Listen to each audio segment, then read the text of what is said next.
এর বছর আগে খেলছি, জয়লাভ করছি। ইনশাল্লাহ এবারও আশা করতেছি যে এখানকার সবার দোয়ায় ইনশাল্লাহ আমি এবারও জয়লাভ করতে চাই। সবচেয়ে সার্বজনীন উৎসব, এখানে ধর্ম, বর্ণ, গোত্র সকল বাংলাদেশে এটা উদযাপন হয়ে থাকে। আপনারা সবাই জানেন যে দীর্ঘ 16 বছর আমরা একটি ফ্যাসিবাদী শাসনের যাতাকলে পৃষ্ঠে ছিলাম। তখনও মানুষের উৎসাহ দেওয়ার জন্য, কথা বলা যাবে না, সাহস হারিয়ে আমরা এই আয়োজনটা করে দিই।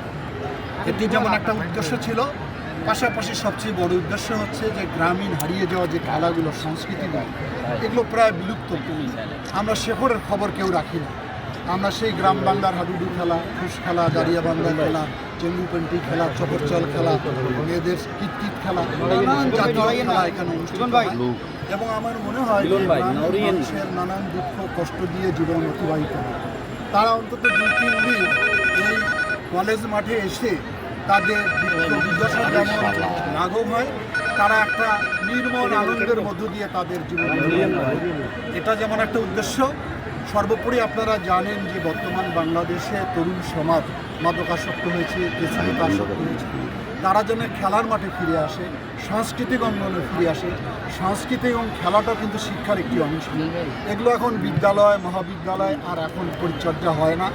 আমরা চাই যে খেলাধুলার সংস্কৃতিটা গ্রাম পর্যায়ে, শহর পর্যায়ে, স্কুল এবং বিভিন্ন শিক্ষা প্রতিষ্ঠানে যাতে পুনরায় চালু হয় এবং হারিয়ে যাওয়া বাঙালির যে ঐতিহ্যগুলো রয়েছে এগুলো যেন আমরা ধরে রাখি। আমরা নিজেরা যদি নিজেদের সক্রিয়তা হারিয়ে ফেলি, তাহলে ভিন জাতির যে সংস্কৃতি, যেটা আমাদেরকে আগ্রাসনের মতো গ্রাস করে ফেলেছে বাংলাদেশকে, সেখান থেকে ভবিষ্যৎ প্রজন্মকে আমরা উদ্ধার করে আনতে চাই। এই উদ্দেশ্যগুলো সামনে রেখে আমরা এই আয়োজন করে থাকি। আপনারা নিশ্চয়ই লক্ষ্য করে দেখেন যে মাঠের চতুর্দিকে পুরুষ, মহিলা, বৃদ্ধ, আবাল, কী রকম সমাবেশ ঘটেছে তাদের মধ্যে। মাননীয় মন্ত্রী, আপনার সরকার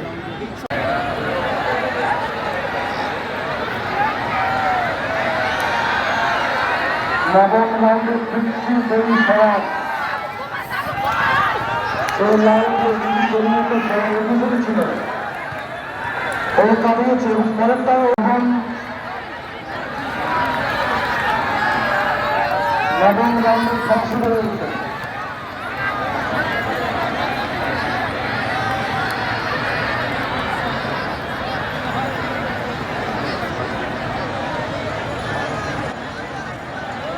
খেলা পরিচালনা কমিটি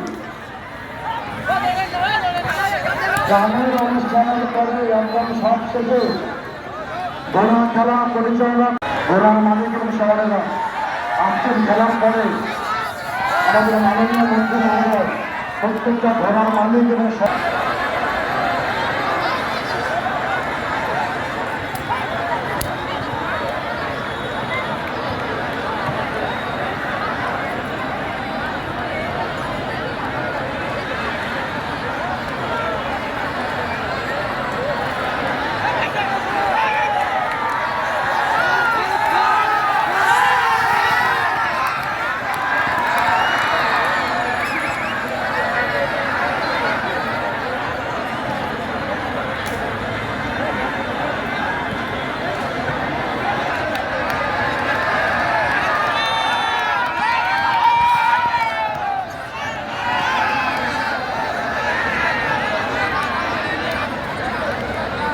আমার নাম হালিমা, আমার বাসা ধামরাহাট জেলা নওগাঁ। আমি এর আগেও অনেকবার আসছি, এখানে 2-3 বার আসছি।